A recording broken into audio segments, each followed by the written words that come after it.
साथियों, जिनके मन में श्री राम है, भाग्य में उसके वैकुंठ धाम है। उसके चरणों में जिसने जीवन वार दिया, संसार में उसका कल्याण है।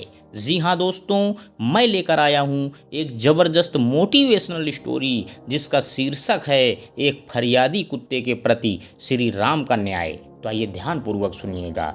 एक बार जब श्री राम राज दरबार में संतों मुनियों के साथ बैठे हुए थे, तभी एक कुत्ता फरियादी बनकर न्याय मांगने आया। उसका सर फटा हुआ था, खून बह रहा था। पूछने पर उसने बताया कि एक सर्वसिद्धि नामक ब्राह्मण साधु ने अकारण क्रोधित होकर डंडे से उसके सर पर चोट की, जिससे उसकी यह हालत हुई है। घायल कुत्ते ने प्रभु राजा राम से साधु को दंड देने की प्रार्थना की।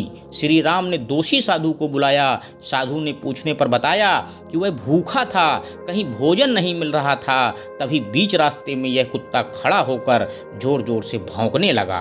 भूखे होने से उसे गुस्सा आ गया और उसने इसके सर पर डंडे से प्रहार किया। वह अपराधी है और दंड का पात्र है।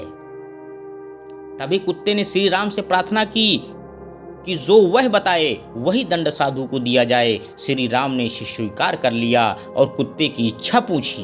कुत्ते ने कहा कि मैं चाहता हूँ कि इस दोषी ब्राह्मण साधु को कालंजर में एक मठ का कुलाधिपति अर्थात महंत बना दिया जाए। प्रभु राम वचनबद्ध हो चुके थे, इसलिए श्री राम ने साधु को महंत पद पर अभिषेक कर उसकी पदानुरूप उचित पूजा करवाई। सुंदर हाथी पर आसीन करवाकर बैंड बाजे के साथ विदा किया। इस अजीब न्याय को देखकर सभी दरबारी और महात्मा चकित हो गए और इसे सजा की बजाय उसे दिया गया इनाम माना। उनके पूछने पर कुत्ते ने इसका कारण बताया कि वह कुत्ता पिछले जन्म में स्वयं महंत था।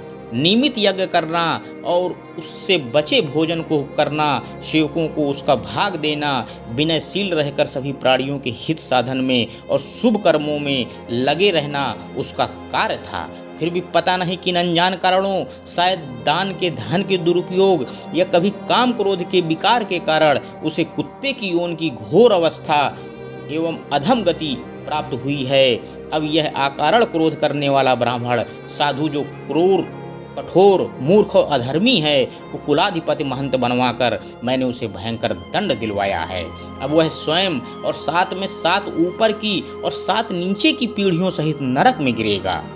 जो सब पापों का मूल क्रोधी है, देवता, बालकों, गौशाला की संपत्ति को हरण कर लेता है या उसका दुरुपयोग करता है, वह इष्ट जनों सहित नष्ट हो जाता है और अवीश नामक घोर नरक में गिरता है। जो मठाधीश इस प्रकार के विचार भी मन में लाता है, वह नराधम निश्चय ही एक नरक से दूसरे नरक में गिरता रहता है।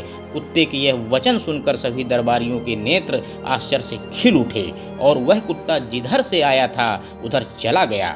यह कुत्ते के प्रति न्याय की कथा को हमें उपदेशात्मक रूप में लेना चाहिए। अंत में दोस्तों, मैं बस यही कहना चाहता हूँ कि खुद पर बड़ा विश्वास हो और श्री राम की आस हो। आ जाए फिर भी कोई संकट, उसका समूल नाश हो। धन्यवाद दोस्तों।